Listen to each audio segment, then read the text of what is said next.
Wilma Wotten holding community talks with acclaimed councillors, Ward 5 candidates. Dan Kearns, The Standard. Scugog.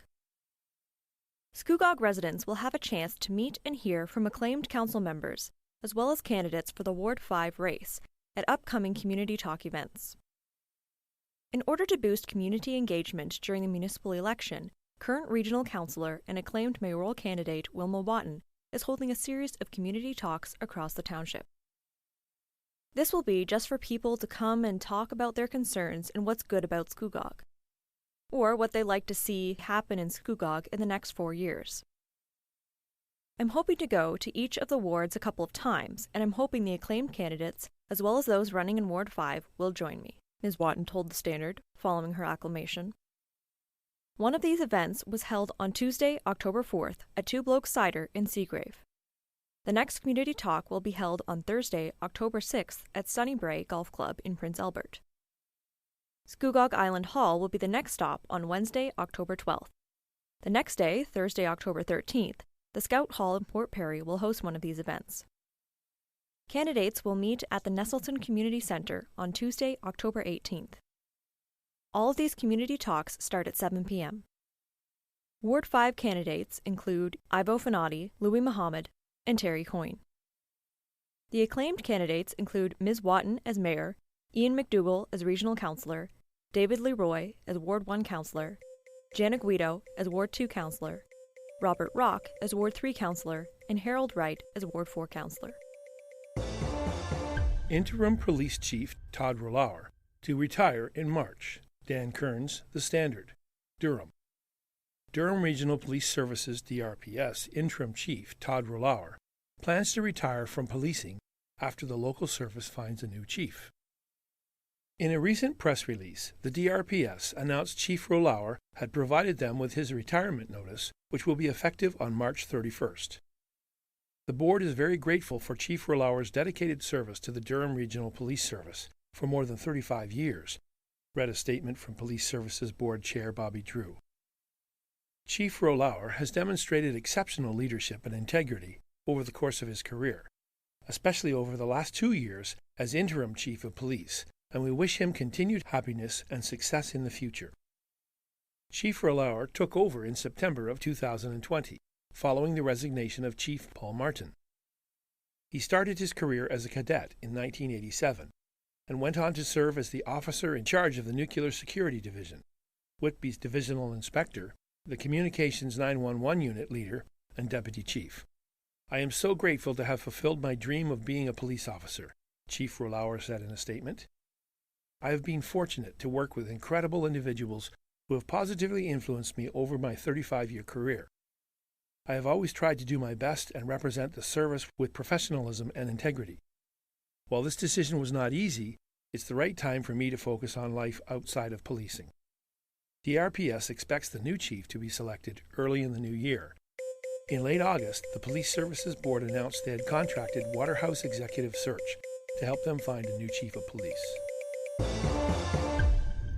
Chief Kelly LaRocca's education event draws a packed crowd to the Scugog Community Recreation Centre. Dan Kearns, The Standard. Scugog. Before the National Day for Truth and Reconciliation on Thursday, September 29th, Mississaugas of Scugog Island First Nation, MSIFN, Chief Kelly LaRocca provided local residents with a free public information event at the Scugog Community Recreation Centre.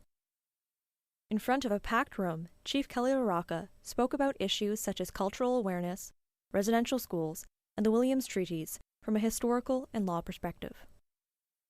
This event was a partnership between Scugog Township, the Scugog Council for the Arts, SCA, and the MSIFN. The township had been working with our council on the roads agreement negotiations, and we had committed to each other we would do a public education event. But, because of COVID-19, things got delayed. Then the Scugog Council for the Arts approached me, individually as well, saying they wanted me to do some kind of public education event. So we just joined forces and made it happen together, Chief Kelly LaRocca explained to The Standard. At the very start of her presentation, Scugog CAO Ken Nix said it would be deep, emotional, with a lot of information. The local chief used anecdotes and First Nation perspective to bring the human connection to the information she was providing.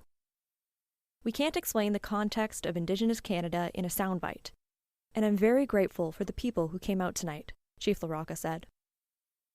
It's so much more effective to share the personal stories and anecdotes attached to the materials because it makes it human and it makes it real. Much more connectivity can be made with a person rather than just reading the text on a page or on a screen. When it comes to how people can support First Nations people with reconciliation, Chief LaRocca stressed the importance of listening and learning.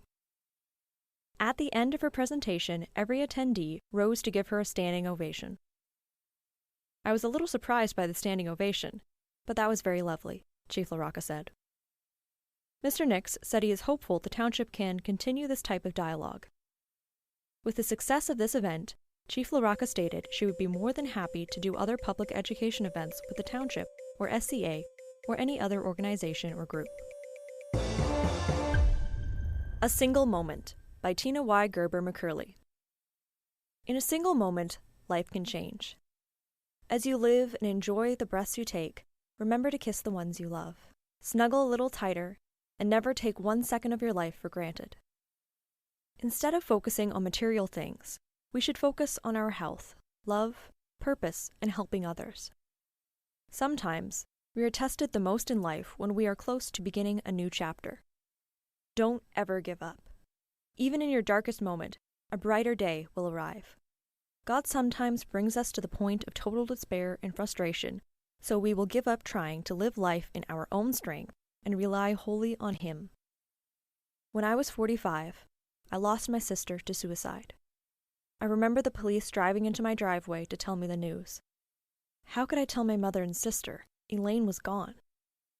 We had talked on the phone just before I left on a 2-week vacation with my daughters. It was certainly a strange conversation, and I often reflect on it. It has been almost 20 years, but it is as fresh today as it was then. I still wonder if I could have done more. I remember my sister holding my firstborn while taking care of me after a challenging delivery. As I play with my grandchildren, I think about how much of life she has missed. We all know the highs and lows of depression. I want to inform people about the importance of talking about depression and suicide. When we share our stories, it makes another see, and then we can all make a difference. If you feel trapped and feel you have no way out and/or feel your situation is hopeless, please tell someone. As far as the role of those who are not dealing with depression can play, you can be a friend, be kind. We never know the depths of other stories. People are so valuable, and we need to treat each other with respect, kindness, and understanding. This is a place where we can turn depression into power, so it is safe for someone in need to bare their heart and soul. This takes kind action. There can be order in what seems like chaos. Life is messy at the best of times. Every step you take matters. Understanding the loss of someone you love from suicide is devastating. You need to navigate the shock, confusion, and despair appropriately to begin the healing process. I still have unanswered questions, although my sister did leave me a long letter. Remember, there are ways of dealing with this pain. Please don't go to sleep with the weight of today on your shoulders. There are so many people who want to support you during this difficult time in your life. Please reach out if you think suicide is an answer. Please don't make a permanent decision for a temporary problem. For me, God is the perfect counselor. He already knows my thoughts, feelings, desires, and family history. He understands the storms of life and the need for His children to have a safe place to retreat. God is also able to go straight to the root of the matter and bring the overall answer if we will open up to His ways. Of course, ultimately, opening up to new patterns of thinking is what is needed to free anyone from depression. God does play an active role in each and every person's freedom, especially in regards to the ultimate freedom from inner pain, salvation. It may sound counterintuitive, but He does this by convicting us of our sins and convincing us of His righteousness, His ways of rightly relating, and clear judgment. God lives. He is our Father. He is accessible to us. He will be our guide, our solace, and our stay if we go to Him in prayer. As we do this consistently, we develop a relationship with Him, and we grow in the knowledge of His grace by experiencing it. I find it unfortunate so many of us want God's guidance, but we are not willing to follow God's instructions on how to receive it. God does keep His promises when we follow His precepts, because our obedience prepares us to receive and enjoy what God has planned for us. What is a miracle? Days go by again and again. No one is surprised. And not many recognize the blessing of each new day, of their arrival, their existence, of their consistency as they follow through to the end of each, a reason for thanksgiving. The fact we wake each day is a miracle in itself, and then find ourselves in good health, if indeed one does, is a miracle. Just ask those who struggle with one of the varied maladies swirling in the lives of humanity, if they recognize the blessing of good health. We have a reason for thanksgiving. There is also a miracle of remaining alive throughout each day, which these people experience as well. Then they can fight or rest, whichever is needful, and perhaps conquer the present unwellness. I have been in these moccasins, and, through the grace of our faithful God, I have won. So I see these miracles unfolding, often involving, but not necessarily, the help of medical expertise in the lives all around.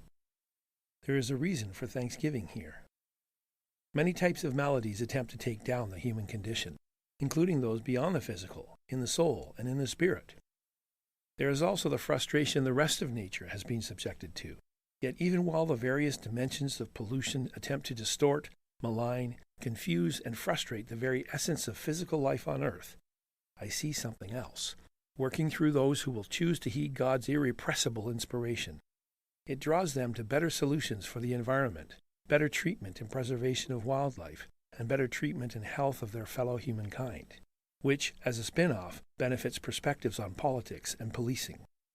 Oh, sure, there may be setbacks, apathy, and even disdain of these efforts by many who, themselves, have been reduced to reducing all life to a dollar figure or personal gain. But the miracle is, those who recognize continue to reach out and put forth a life-affirming message, regardless. It is in them, and it is a miracle because it is a function of the essence of life itself. In other words, the heart of God, Himself. Here is the reason for thanksgiving. Even when not recognized as such, God continues to give these blessed dispositions to those who will follow them. They are given to doctors of all stripes, who work tirelessly to examine, diagnose, and administer possible answers to the struggle against dis-ease, discomfort, and discouragement. They are given to nurses, PSWs, and therapists who enter in, on a hands-on level, to touch directly and bring relief and hopefully cure. They are given to teachers in homeschooling environments, in school buildings, and online today, motivating them to find a way to pass on light in hopes of helping a student grasp and integrate life-informing lessons. When true comprehension comes, any teacher worth their salt rejoices in the moment. It's this small miracle which will grow into life-changing things. Teachers recognize the reason for thanksgiving here. This is the same kind of miracle experienced by pastors, reverends, other clergy, lay workers, and disciplers, yet it is in regards to eternal things, even as they pertain to life here. When a hearer gets it, when you can almost hear that click, blessing has been imparted, doubled, and the cause of life has taken ground. Here is a reason for thanksgiving. There are simple miracles to see as we watch life grow. There are moments when life's action slows down and becomes crystalline for just a second. It's then when clarity and recognition permeate every pore and seem to say, "Hey, look at this. This is part of what it's all about." It's a call to a singularity in life which those who love their child or family are able to see as it all coalesces. This is the experience of parents almost every day, the highlights while engaging their children's lives. That's the blessing of the stay-at-home parent, or the parent who shows up in a child's life events. Here is a reason for thanksgiving. By the way, this is also true for those who love their spouses and show up for them, choosing to live actively present in what interests them.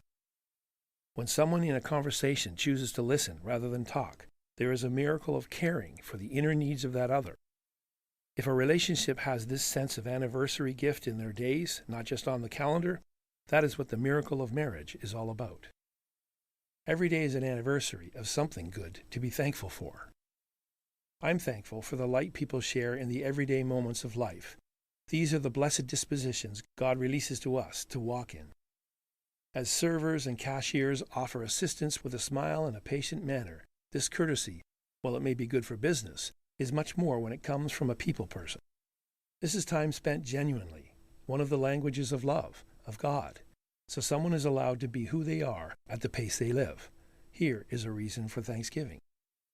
When I see a young person, or any person, pick up a piece of trash which someone else has unfeelingly thrown down, or even when I see it and do this myself, there is a small celebration of the miracle in the moment, and I have to thank God for His grace imparted, teaching someone to live healthier.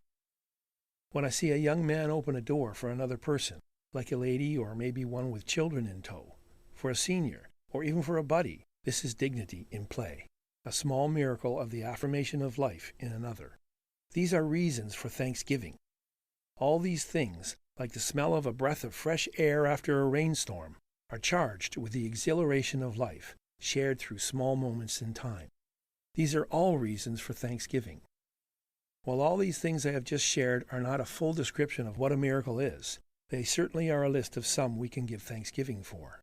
So, if you find yourself struggling for reasons to be happy, to be thankful, or grateful for life around, it's a good idea to start expressing thanksgivings like these.